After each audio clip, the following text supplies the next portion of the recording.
Sebelum menonton, jangan lupa like, subscribe, dan tekan tombol lonceng. Selamat menyaksikan. Halo Sahabat Eljon, kembali lagi di Eljon Medical Forum masih bersama saya Cynthia dan kita masih membahas mengenai inner child trauma bersama dengan Dr. I Gusti Rai Putra Wiguna, spesialis kedokteran jiwa. Nah, bagaimana dokter sebetulnya cara ampuh gitu ya atau cara berdamai dengan inner child trauma ini yang mungkin terus-terus dirasakan, dokter? Ya, untuk bisa berdamai tentu ada tahap-tahapannya ya. Misalnya tahapan inner child itu ada 4 tahap. Jadi yang pertama adalah inner child yang ditutupi atau diblok. Biasanya orang yang pada tahap ini tuh merasakan kalau ada orang ngobrol tentang inner child tuh, ini it's only a joke gitu ya. Masa ada sih hal kayak gitu kan? Nggak ada lah hubungannya, itu kan masa lalu gitu kan dan sebagainya. Nah pada tahap itu kita masih sulit kalau untuk mau berdamai. Orang kita menerima aja enggak, ya kan? Nah, tetapi ketika kemudian dia menemukan kesulitan hidup atau tadi berubah peran ya, ketika dia anak-anak traumanya dengan orang tuanya, ketika dia jadi orang tua baru tuh mulai tersadari ya kan. Kemudian ada juga misalnya tahap keduanya itu adalah fantasi inner child. Jadi dia menyadari sih sebenarnya ada sisi masa kanak-kanaknya di kepribadian ketika dia dewasa.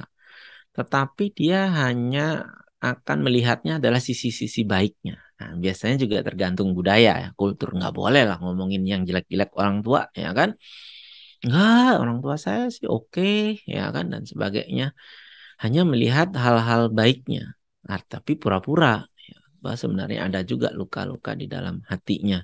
Apapun yang dikatakan, kita hanya berusaha memuaskan ya orang yang menanyakan gitu. Oh enggak dan sebagainya. Nah, ketika di tahap itu kita juga masih sulit nih, ya kan? Karena bagaimana berdamai karena kita sendiri tidak merasakan luka itu. Kemudian ada juga tahap berikutnya adalah inner child yang ekspresif gitu ya. Nah, mulai nih egonya jadi lembut, kemudian berbicara, mulai merasakan kehadiran inner child-nya ya, memandang ya orang tua itu punya kekurangan dan kelebihannya ya. Kemudian ya mungkin bukan soal saya sebagai anaknya. Jangan-jangan orang tua saya juga punya luka inner child-nya gitu kan, punya problemnya sendiri. Nah, di tahap itu bisa kita memulai terapinya ya kan, karena kita sudah bisa menerima, menyadari secara penuh dampaknya pada diri kita. Kemudian, nah tentu yang kita harapkan adalah inner child yang terintegrasi. Nah, tadi bagaimana caranya berdamai ya? Di tahap keempat ini barulah kita kemudian bisa berdamai. Ya, ada kesadaran dan penerimaan ya.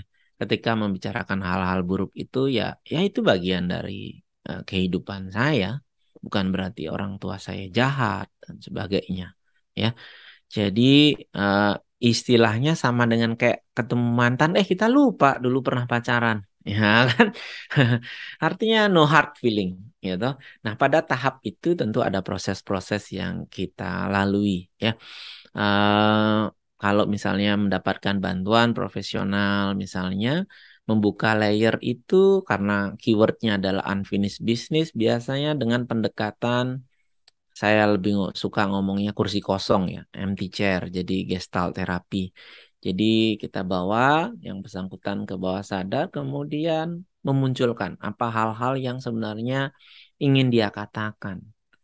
Nah, persoalannya adalah ketika orang mengalami inner child trauma, bisa jadi yang diajak bermasalah sudah nggak ada gitu. Sudah almarhum misalnya. Dan sebagaimana dong dok? Kan intinya bukan menyelesaikan dengan orang yang atau yang bersangkutan, tetapi menyelesaikannya di dalam diri kita.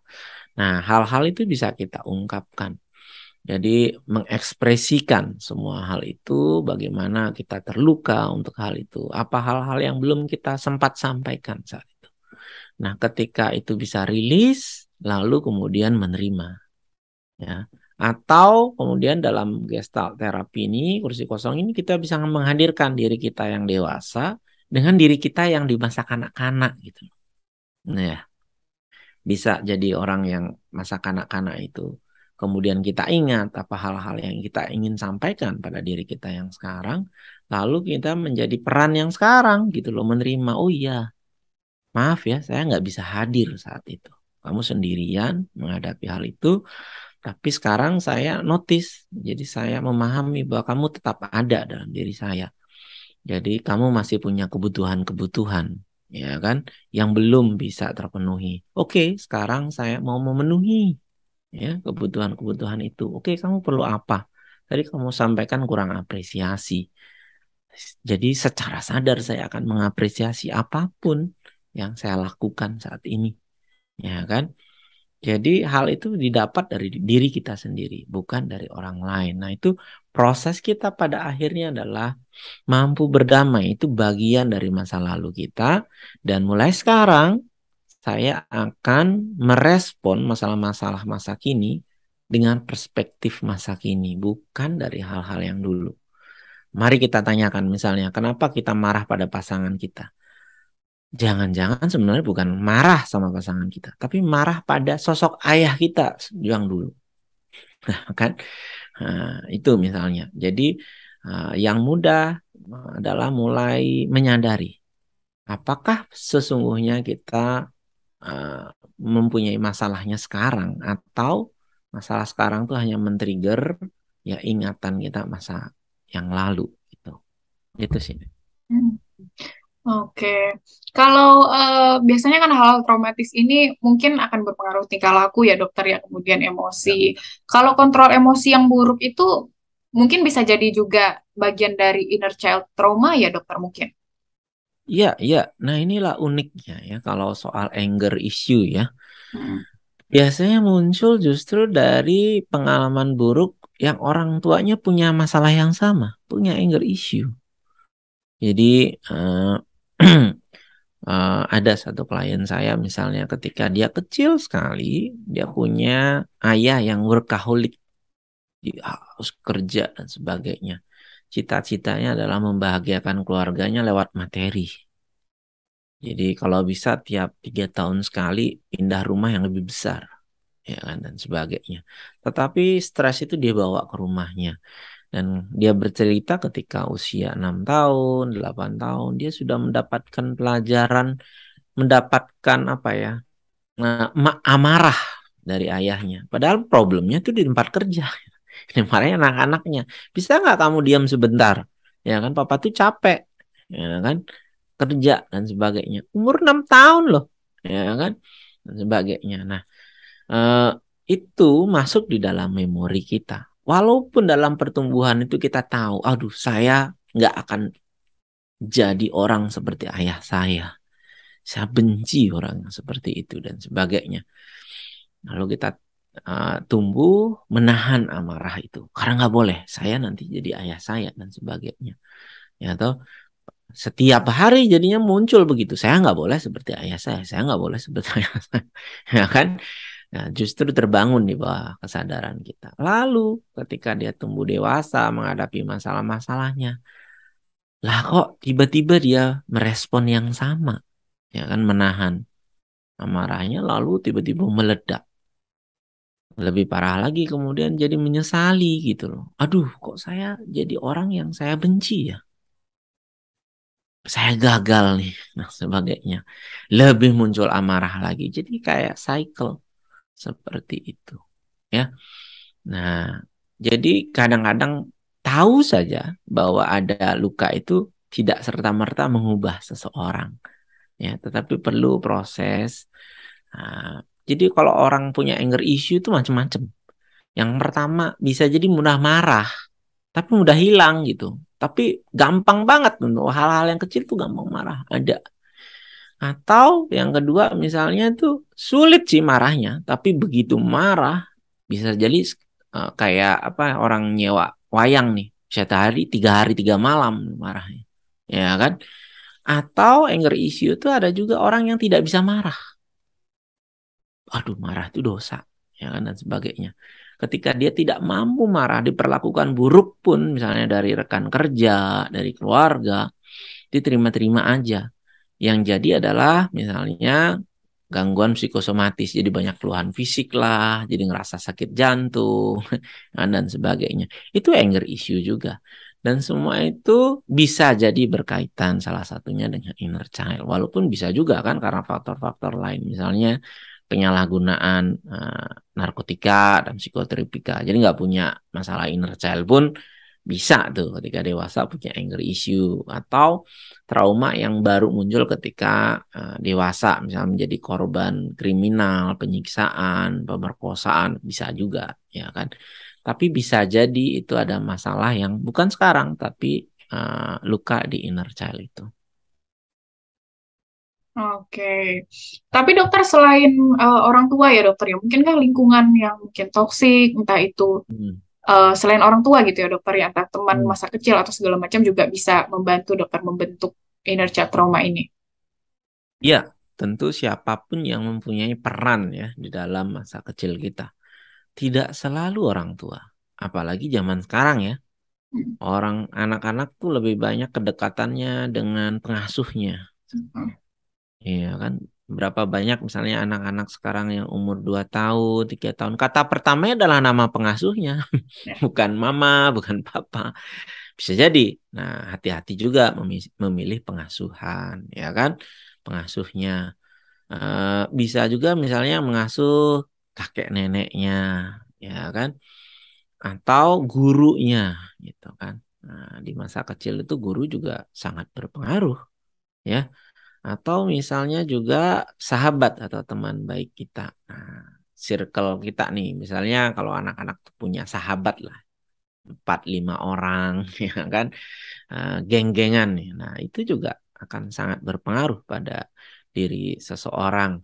Misalnya ada juga yang inner child traumanya dari pengasuhnya, misalnya, atau mendapatkan, jadi sangat disayangkan juga nih orang tuanya dengan pendidikan yang tinggi, tapi ya karena kesibukan, anaknya justru tumbuh dengan pengasuh yang tamat SD misalnya. Apalagi punya anger issue gitu. Nah, setiap kali marah, sibuk, dan sebagainya diarahkan pada yang diasuh. Nah, itu juga menimbulkan. Jadi kadang-kadang orang tua bingung juga, kayaknya kita baik-baik aja ya kan dulu di masa kecil dia dok gitu. Setelah kita cari ngobrol sebagai, oh ternyata ada traumanya dengan pengasuhnya misalnya. Atau seperti tadi teman masa kecilnya ya. Jadi sebenarnya sangat penting ya memastikan bagaimana anak-anak kita bisa tumbuh dengan wajar sebenarnya. Bukan juga orang yang selalu diproteksi gitu. Wah, takut nih habis nonton Eljon Medical Forum nih. Wah, ini anak jangan dikasih kemana-mana. Ya kan? Harus baik, harus ini, ya kan, dan sebagainya. Enggak, tumbuh dengan wajar, ya kan. Bagaimana dia bisa berinteraksi dengan anaknya, anak-anak yang lain di sekolah, di tetangga dan sebagainya. Dan kita tidak punya kendali dengan lingkungan sekitar, tapi kita punya kendali membentuk karakter anak-anak. Jadi fokuskan pada hal itu. Jadi ketika ada hal buruk yang terjadi, dia juga bisa meresponnya dengan baik. Gitu. Oke. Nah, terakhir dokter Ray, bagaimana seharusnya peran orang tua dokter supaya mungkin mencegah inner child trauma juga kepada anak-anak? Ya, penting sekali yang pertama kita tanyakan pada diri kita sendiri. Apakah saya masih punya masalah yang yang tersisa di dalam pengasuhan saya? Jadi sebelum menjadi orang tua, tanyakan itu pada diri kita sendiri. Sehingga saya mengasuh dengan kesadaran yang sekarang. Ada yang, oh karena dulu orang tua saya perfeksionis, nanti saya tidak akan seperti itu mengasuhnya. Maka saya akan memberikan apapun yang anak saya inginkan. Itu kan masih masih terpengaruh sama masa lalu kita. Yang terbaik adalah finish. Oke, ya sudahlah. Nanti saya akan mengasuh dengan cara saya, dengan kebutuhan anak saya. Nah, setelah kita selesai dengan masalah kita sendiri, lalu penting sekali mengenali karakter anak-anak. Setiap anak berbeda. Anak-anak bukan orang dewasa yang tubuhnya kecil. Jadi dia juga punya tahap-tahap perkembangan tersendiri. Jadi misalkan anak saya 4 nih ya. Yang pertama tuh seriusan orangnya ya kan, sensitif. Jadi kayaknya dia nggak perlu banyak arahan karena dia sudah tahu gitu. Tapi dia kurang rileks, ya kan? Jadi yang saya berikan lebih banyak adalah keleluasaan. Nggak usah dibatasi, dia dulu tahu gitu. Waktunya belajar sudah tahu sebagai. pesan saya kalau sekolah, santai aja, nggak usah terlalu serius. Ya kan, yang penting kamu menikmati sekolah. Pesan saya begitu. Nah, ketika anak yang kedua misalnya beda banget nih karakternya. Orangnya santai, ya kan? Apa namanya? Yang penting mah nyaman gitu dia bilang. Nah, ya berarti yang dia butuhkan adalah pembatasan gitu. Nah, jadi kalau dia keleluasaan dia sudah paham pembatasan nih, saya arahkan, saya bikinin jadwal, ya kan? Udah bisa belum, ya kan? Kalau belum apa namanya jadwalnya terpenuhi untuk belajarnya belum bisa main gitu. Kadang-kadang dia iri. Kenapa sih? Aku aja yang disuruh belajar, ya kan? Kakak kok nggak pernah? Saya bilang, ya kakak pernah lupa nggak belajar? Enggak. Dia lupa main. Ya sudah, makanya diingatkannya main. Kalau kamu diingetinnya belajar. Bener juga gitu. Akhirnya dia sendiri mengandaikan, oh berarti kita ini kayak pohon ya. Jadi ada yang kaktus, ada yang teratai gitu. Jadi beda-beda kebutuhan. Kalau kaktus dikasih air yang banyak busuk dia. Kalau teratai kurang airnya ya kering. Jadi penting sekali memahami karakter anak kita. Bisa, boleh mau cek kepribadiannya dan sebagainya. Tapi kadang-kadang nggak selalu lewat pemeriksaan yang kita terima beres. Enggak. Kita juga perlu mengenali. Proses pengasuhan tuh mengenali. Nggak serta-merta begitu lahir, day one, wah ini karakternya keras nih. Karena dari hari kelahirannya begini. Nggak juga. Ya. Tapi kita lihat dalam perkembangannya bagaimana. Itulah proses mengenal itu. Jadi saya percaya ketika kita mengasuh anak-anak, orang tua juga belajar. Jadi bukan hanya anak yang belajar dari orang tuanya, tapi orang tua juga belajar mengasuh dari anak-anaknya. Jadi selain menyelesaikan masalah pengasuhan kita sebelum kita punya anak, lalu kemudian mengenali ya seninya mengenali anak-anak kita, kebutuhannya apa. Nah, itulah yang kita lakukan. Kemudian ketika anak beranjak dewasa, peran kita kadang berubah, bukan menjadi anak orang tua, tapi menjadi teman misalnya. Jadi banyak orang tua tuh harusnya bersyukur kalau ada anaknya cerita berita buruk gitu. Aku tadi di sekolah begini-begini. Nggak usah takut, nggak usah kaget gitu. Aduh, gimana ya? Kita harusnya bersyukur. Kita orang yang pertama tahu dan diceritakan. Pilih mana coba? Kita jadi orang yang paling terakhir tahu ketika ada hal yang buruk terjadi pada anak kita. Nah, disitulah ya peran keluarga memberikan apa yang bisa kita lakukan, berdiskusi apa kebutuhannya, memenuhi apa kebutuhan tiap orang. Jadi setiap anak tadi nih ada yang perlu diasuh dengan 3 hal. KPK ya, keleluasaan, pembatasan, dan kasih sayang. Nah, mana anak kita yang kurang nih? Itu berarti yang dipenuhi, ya kan, dan sebagainya. Gitu kira-kira. Oke, baiklah. Luar biasa sekali hari ini mengenai inner child trauma yang mungkin orang banyak yang tidak menyadari ya dokter ya bahwa hal ini tuh ternyata berdampak ke masa depan, bahkan mungkin akan berdampak juga ke anak-anaknya dengan pola asuh yang mungkin dipengaruhi oleh terluka atau trauma pada masa kecilnya. Terima kasih Dokter Rai hari ini sesinya. Makasih dokter. Terima kasih Cynthia. Sahabat Eljan, itu dia tadi mengenai inner child trauma. Jadi yang paling penting tadi berdamai, kemudian juga menyelesaikan apa yang mungkin terjadi di masa kecil begitu ya. Kemudian juga tadi ada mengenal anak-anak juga, terus memenuhi kebutuhannya seperti apa, disesuaikan dengan perbedaan karakter agar bisa mencegah inner child trauma. Semoga berguna dan juga bermanfaat bagi kita semua. Saya Cynthia dan juga Dr. Igusti Rai Putra Wiguna, spesialis kedokteran jiwa. Pamit undur diri, sampai jumpa. Hai sahabat Eljon, wah kayaknya seru banget nih nontonnya. Pasti kalian udah like dan subscribe dong. Nah sekarang saatnya kalian untuk bagi keseruan kalian ke teman-teman kalian dengan cara klik share button. Klik ya, klik ya.